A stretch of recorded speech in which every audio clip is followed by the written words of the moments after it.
Vamos mudar um pouquinho de assunto? O governo editou uma medida provisória que aumentará o imposto para empresas multinacionais. É o André Anelli que chega agora para conversar aqui com a gente do 3 em 1 e trazer um pouco de detalhes, né, de quando essa medida passa a valer. Boa tarde, Anelli.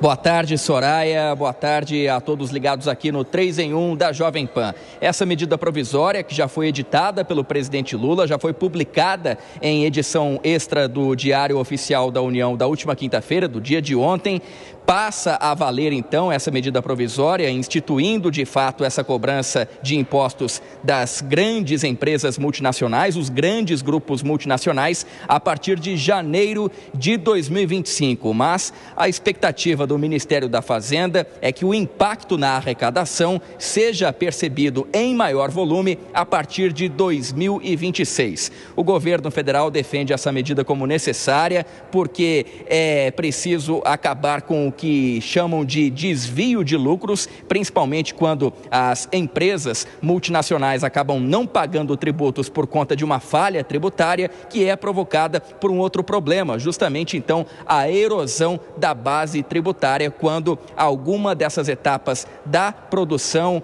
ou da arrecadação dessas empresas acaba não sendo tributada. Essa medida foi pactuada pelo governo brasileiro por meio da OCDE, que é a Organização para a Cooperação do Desenvolvimento Econômico, e por meio do G20, o grupo das 20 maiores economias do planeta. O governo federal acaba defendendo também essa medida como uma forma de contribuir para que seja atingido o déficit zero, primeiro nesse ano já de 2024, e também, como essa medida provisória só entra em vigor a partir de janeiro de 2025, que essa medida acabe contribuindo então para o superávit a partir de então, também já previsto pelo arcabouço fiscal. A expectativa do governo federal é arrecadar pelo menos 8 bilhões de reais por ano com essa medida, que tem como foco a cobrança dos grandes grupos multinacionais, que seriam em torno de 290 em atuação aqui no Brasil, sendo 20 desses grupos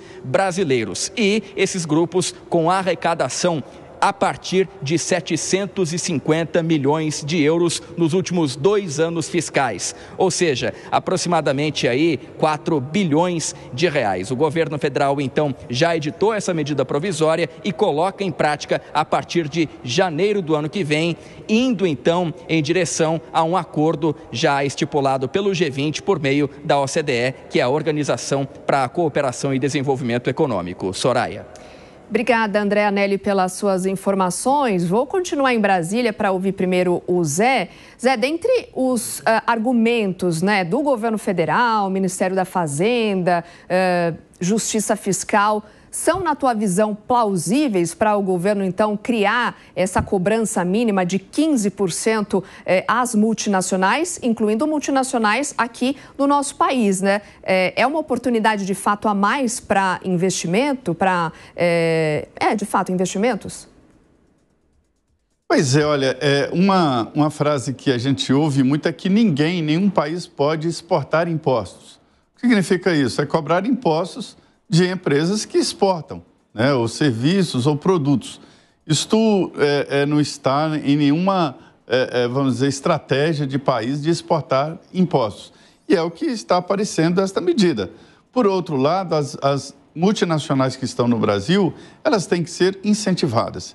Nós estamos vivendo uma conversa, um debate muito profundo aí sobre as anistias, sobre as renúncias fiscais, que chegam a quase 500 bilhões de reais.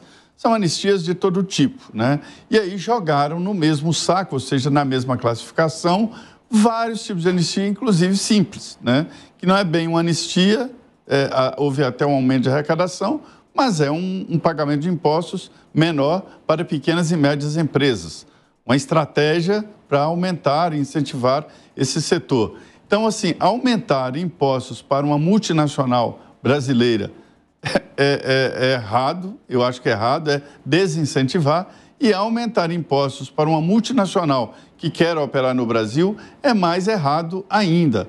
E a cobrança de impostos, ela é complicada porque pode diminuir a arrecadação com gestos assim. porque desincentiva, reduz a aplicação de recursos e aí se arrecada menos com imposto maior, né? Isso não é difícil de entender. Então, esta dificuldade do governo em lidar com o orçamento está partindo para áreas que prejudicam a própria estabilidade econômica do país. O que é preciso, em vez de arrecadar mais, é cortar gastos, é economizar. Isso sim, esse equilíbrio tem que ser feito no dia a dia. É porque é uma tributação em cima de um setor produtivo, né, Segré? E acaba sendo prejudicial para o país. O que te mostra que em campanha qualquer um fala o que quer e depois o eleitor talvez não lembre. Eu lembro de quando o ministro hoje, Fernando Haddad, era candidato a governador pelo estado de São Paulo, ele propôs na campanha zerar o ICMS para um monte de produtos. E agora está aumentando a carga tributária. Ou seja, se ele tivesse sido governador, teria em sua posição diminuído o imposto. Agora que ele é ministro, aumenta o imposto. Mas vamos lá.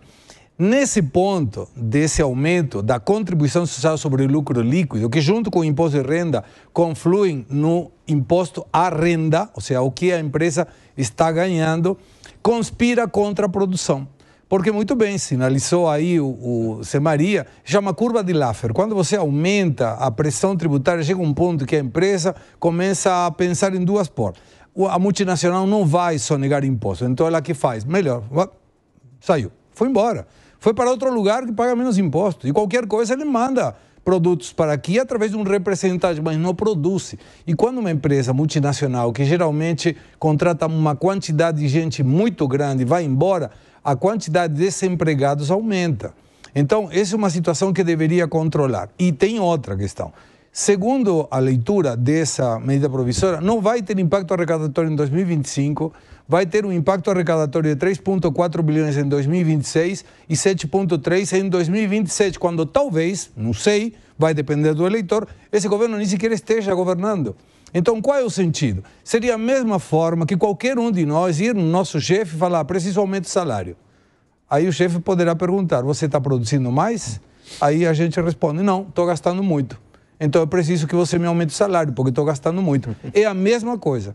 Quando o governo aumenta a arrecadação por pressão tributária, sem a contrapartida, diminuição de gasto, o que a gente percebe é não tem competência para diminuir o gasto, não quer diminuir o gasto ou não sabe diminuir o gasto. E aí vem essa pressão. Vamos lá, de novo, eu já falei sobre isso e vou falar de novo. Não precisa aumentar a contribuição social sobre o lucro líquido.